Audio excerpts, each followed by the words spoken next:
ہر بچے کو تعلیم و تربیت دینا یہ ماں باپ کا فریضہ ہے۔ سبحان اللہ بے شک اپنے بچوں کو ضرور پڑھاؤ، اپنے بچوں کو علم سکھاؤ، علم دو انہیں، اور زیادہ توجہ یہ ہو کہ اللہ توفیق دے تو علم دین سکھاؤ۔ سبحان اللہ بے شک بہت سارے احباب کو یہ خیال رہتا ہے کہ شاید علم دین حاصل کریں تو وہ مالدار بنے یا نہ بنے، پیسے دولت ان کے پاس رہے یا نہ رہے، غربت میں زندگی کٹے، پریشانی میں زندگی کٹے۔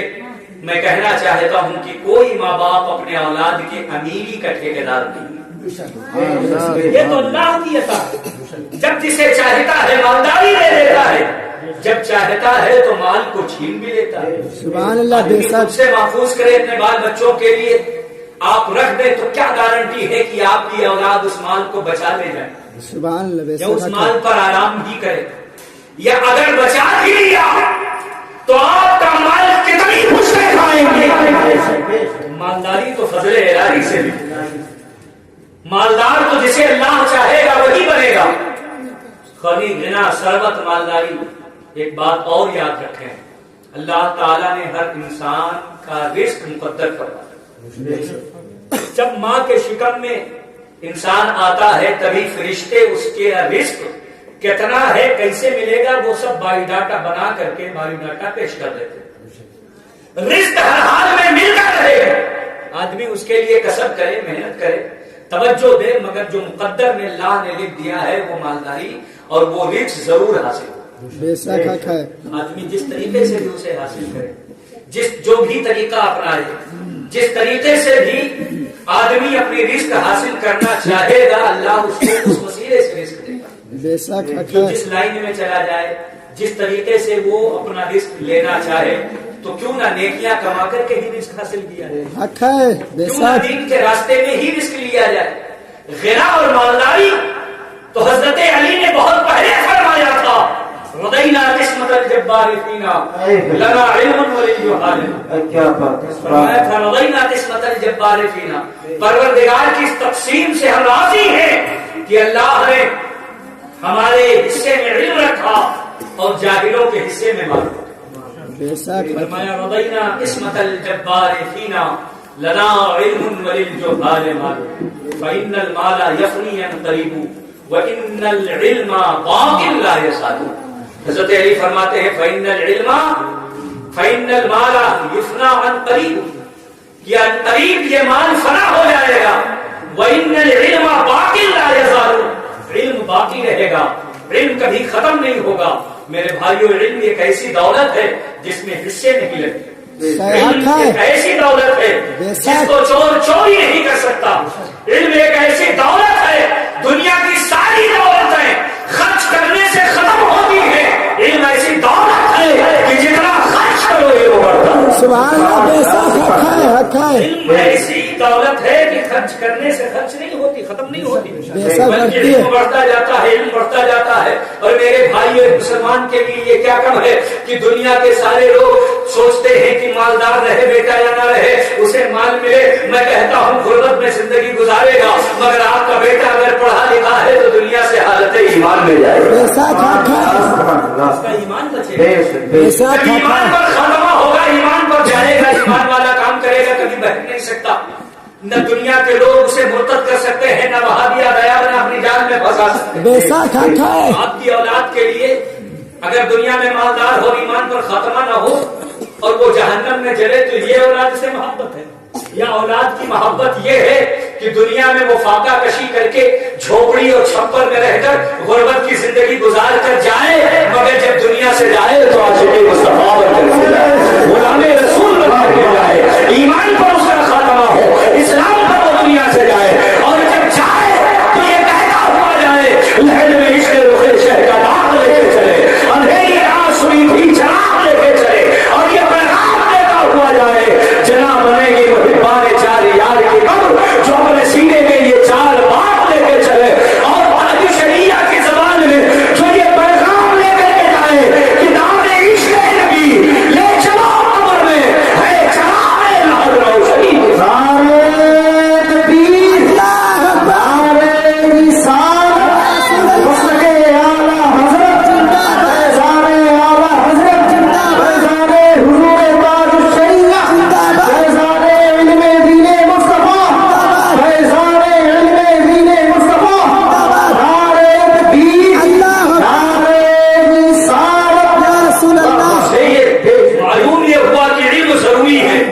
آپ کا بچہ صاحب ایمان دنیا سے جائے گا، ایمان پر اس کا خاتمہ ہوگا، رسول اللہ کی شفاعت کا حقدار ہوگا، مصطفیٰ قبر میں تشریف لائیں گے، نبی کی جلوہ گری ہوگی، قبر میں لہرائیں گے تاج چشمے نور کے، جلوہ فرما ہوگی جب طلعت رسول اللہ کی، مصطفیٰ جان رحمت کا عاشق و شیدا بن کر کے جائے گا، اس کی قبر لہرائے گی، اس کی قبر کے اندر اللہ رب العزت جنت کی کھڑ ہوائیں عطا فرمائے گا، جنت کی نعمتیں عطا فرمائے گا۔ تو ایمان کے ساتھ دنیا سے جانا یہ زیادہ حق ہے بے شک۔ محبت یہی ہے کہ آدمی اسے جہنم کی آگ سے بچا لے اور اسے جنت کا حقدار جنت کا راستہ اسے دے۔ میرے بھائیوں، دنیا میں آپ دیکھیں جتنے سمجھدار لوگ ہیں، آپ دیکھیے اعلیٰ حضرت جن کے علم کا ڈنکا، جن کے علم کا شہرہ پوری دنیا میں، بے شک حق ہے۔ جو مجدد اعظم ہیں، ان کے دو صاحبزادے، ایک کا نام حجت الاسلام حضور حامد رضا اور ایک کا نام مفتی اعظم ہند علامہ مصطفیٰ رضا، دو بیٹے ہیں، اعلیٰ حضرت نے دونوں کو عالم بنایا۔ بے شک حق ہے۔ جاگیردار تھے، زمیندار تھے، راج پاٹ آپ کے پاس تھا، بڑی لمبی سلطنت اور ریاست آپ کے پاس تھی، جاگیرداری آپ کے پاس تھی، مگر اپنے بچوں کو دنیاوی علم نہیں سکھایا۔ دو بیٹے تھے، دونوں کو عالم دین بنایا۔ حضرت حضور مفتی اعظم ہند کی 5 صاحبزادیاں، بیٹے، ایک بچپن میں ہی ان کا انتقال ہوا، ایک بیٹے ہوئے علامہ انور رضا خان، ان کا بچپن میں ہی انتقال ہو گیا۔ 5 بیٹیاں، 5 کو آپ نے علم دین سکھایا، علمی ماحول میں تربیت فرمائی۔ اعلیٰ حضرت کے بڑے صاحبزادے حضور حجت الاسلام، انہوں نے بھی اپنے بیٹوں کو عالم دین بنایا۔ ان کے بیٹے مفسر اعظم ہند علامہ ابراہیم رضا، جو حضور تاج الشریعہ کے والد گرامی، سبحان اللہ، بے شک وہ بھی عالم دین ہے۔ اعلیٰ حضرت کے یہ پوتے ہیں مفسر اعظم ہند علامہ ابراہیم رضا، ان کے صاحبزادے جتنے ہوئے، انہوں نے بھی اپنے سارے بچوں کو عالم دین بنایا۔ حضور ریحان ملت علامہ قمر رضا، حضور تاج الشریعہ علامہ منان رضا منانی میاں، الغرض جتنے بھی اعلیٰ حضرت کے سلسلے میں ہیں، وہ سب کے سب عالم دین ہے، علم دین حاصل کرتے ہیں۔ اعلیٰ حضرت کے خاندان میں بات اور آگے بڑھی، علامہ ریحان رضا ریحانی میاں کے صاحبزادے علامہ سبحان رضا سبحانی میاں، وہ بھی عالم دین، ان کے بیٹے علامہ حسن رضا، وہ بھی عالم دین، اور ادھر حضور تاج الشریعہ کے ایک صاحبزادے علامہ ارشد رضا، حضور تاج الشریعہ نے بھی انہیں پڑھایا تو علم دین پڑھایا، انہیں عالم بنایا۔ گویا کہ خاندان اعلیٰ حضرت میں آپ نظر اٹھا کر کے دیکھیں، جتنے شہزادے ہیں سب نے علم دین حاصل کیا ہے، مشن علم دین ہے۔ اعلیٰ حضرت کا خاندان اوپر چلے جائیے، آپ کے والد علامہ مفتی نقی علی خان، ان کے والد علامہ